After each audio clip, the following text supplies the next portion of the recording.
Haleluya, haleluya, haleluya. Imana ishimwe ko twongeye kubona umwanya wo kuganira ijambo ry'Imana. Kari mu kiganiro cya soir.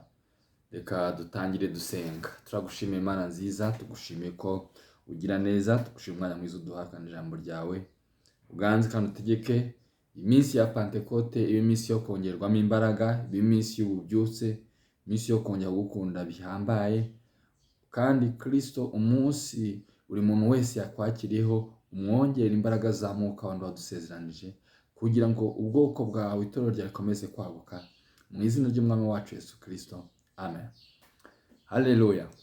Nizere ko mwagize umunsi mwiza. Ijambo tugiye kuganiraho ni ijambo riri mu byakozwe n'intumwa, ibice byaho bibiri. Tuze gusoma duhereye ku murongo wa 14 tugere kuri 17. Ibyakozwe n'intumwa 14 tugere kuri 17. Kwaranditse ngo Petero abasobanurira ibyabaye abemeza ibya Yesu. Ariko Petero ahagarara nabo 11 ababwiza ijwi rirenga ati, yemwe bagabo b'i Yudaya n'abatuye i Yerusalemu mwese, ibi mubimenye kandi mwumvirize amagambo yanjye.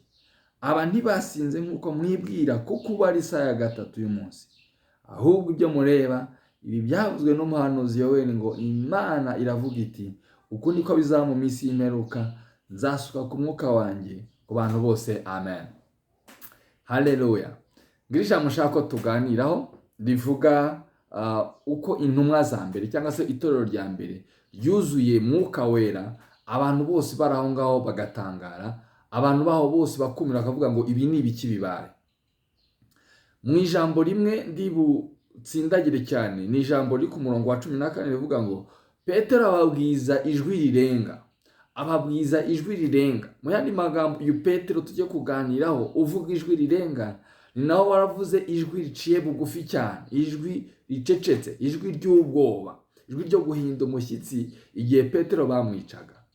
Ariko nyuma y'iminsi 50 gusa, iminsi 50, ibi minsi y'impinduka, iminsi 50 y'impinduka, iminsi 50 yo kumenya Kristo neza, iminsi 50 yo guhishurirwa, iminsi 50 yo kuzura umwuka wera, iminsi 50. Iminsi 50 ishobora kuba iminsi y'impinduka ku buzima bwawe, iminsi yo kwaguka, iminsi yo kumenya Imana neza, iminsi yo kuyimenya bundi bushyashya, iminsi yo guhishurirwa Imana yacu nishimwe. Iminsi 50 iragera, maze ubundi wa munyabwoba, wa muntu wari ufite ubwoba bwinshi, arahaguruka aravuga ngo bene data, aravuga ngo namwe Bayuda mwese, uyu munsi nimukeka ko bano bantu basinze, uyu munsi nimukeka ko bano bantu ari abasazi, nimukeke yuko ari abantu badafite logique, ahubwo iyi ni iminsi yo kuzuzwa Imana yacu nishimwe, ni iminsi yo kongera kugira imbaraga. Kandi arabwira ngo ibi ngibi byahanuwe na Yoweli, arabwira ngo mu minsi y'imperuka Uwiteka Imana azasuka umwuka wera ku bantu bayo. Imana yacu nishimwe. Abo bazahera ko bamuvuge neza, bazahera ko bamumenye neza, bamwamamaze kandi babikore bashize amanga. Imana yacu nishimwe. Wa muntu wakanzwe n'umukozi wo mu rugo amubwira ati, nawe narakubonye imbere uri kumwe na Kristo Yesu, avuga ati ntago ari njyewe. Nyamara nubwo uvuga gutyo nuko uvuga birabigaragaza. Aravuga ati reka ntago ari njye, n'undi muntu uvuga nkanjye. Ariko Imana yacu nishimwe kuko ku munsi wa 50 imbaraga za mwuka zimaze kuza. Reka buriya bene data, hari ibintu tudashobora tudafite mwuka wera, hari ibintu utabasha gukora udafite mwuka wera, hari uguhamya utagira, hari ugushirika amanga utagira, hari ibwiriza butumwa utakora kuko udafite mwuka wera, kuko udafite imbaraga. Imbaraga tuvuga ntabwo ari imbaraga zibiva mu biryo, ziva mu kurya marigarine cyangwa se kurya mayoneze. Oya, ntabwo ari izo mbaraga zo kurya amagi n'inyama. Oya, ni imbaraga za mwuka wera. Izo ngizo zizanwa no gusenga, zizanwa no gutuza, no gusoma ijambo ry'Imana, zizanwa no guhishurirwa. Ugasoma iri jambo ry'Imana, wamara kurisoma iri jambo ugahishurirwa. Imana yacu nishimwe. Wamara guhishurirwa ukavuga ngo uyu munsi rero Kristo ndagukoreye, uyu munsi ndakuzi, ndakumva, urimo uravuga nkakumva, ndimo ndagenda nkumva, turi kumwe turagendana. Imana yacu nishimwe. uyu munsi ndakubwira ngo gendane na Kristo Yesu. Uyu munsi usome ijambo ry'Imana. Uyu munsi ukore meditation, wumve ijambo ry'Imana, uhishurirwe, wumve Kristo Yesu agira neza. Umwubakeho inzu ikomeye, inzu yo kwizera. Ya nzu Petero yavuze ngo ndakumenye. Kuko arambwira ati ariko mwebwe munyita, abantu banyita nde? Ngo ni Eliya, ngo ni Elisa, ngo ni wa muhanuzi, ngo waba nguri Yohana. Wowe se mwebwe munyita nde? Abatangiye bacanguke bavasi umuntu, tuvuge karinde, tuvuge kari Yosuwa, tuvuge kari Mose, tuvuge karinde, tuvuge kari Aburahamu se, tuvuge karinde, kari Yakobo se. Ariko ihishurirwa rizanwa na mwuka. Imana yacu nishimwe. Udafite mwuka ntabwo ushobora guhishurirwa. Icyo gihe niho rero Petero amubwira ati wowe nakubonye, uri Kristo, uri umwana w'Imana, uri Kristo. Aramubwira ati nanjye nakumenye, nawe uri Petero urutare. Urwo rutare nirwo nzubakaho. Imana yacu nishimwe. Kurwubaka ni ukuvuga ngo iyo mitekerereze, iyo myumvire, iyo mibereho, uko guhishurirwa niko nzubakiraho itorero. Hamwe bibwira ngo Petero ngo niwe ngo Imana yubatseho. Petero umuntu ni inyama, umuntu ni inyama, umuntu ni amaraso, ni amagufa. Ntabwo itorero ry'Imana ryubakwa ku nyama n'amagufa. Oya, itorero ry'Imana ryubakwa ku mitekerereze, ku guhishurwa, ku myumvire. Iyo ngiyo rero irakomera ikamera nk'urutare, guhamya ko Kristo ari umwana w'Imana. Iyo mitekerereze niyo yubatsweho itorero ry'Imana. Imana yacu nishimwe. Haleluya.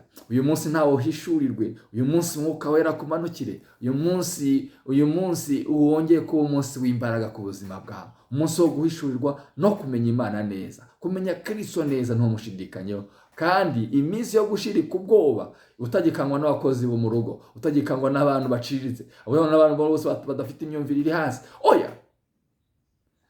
So kuvuga ngo abakozi bo mu rugo wenda afite imyumvire hasi, ariko ndashaka kuvuga ngo wa muntu waruguteye ubwoba, ukambara imbaraga.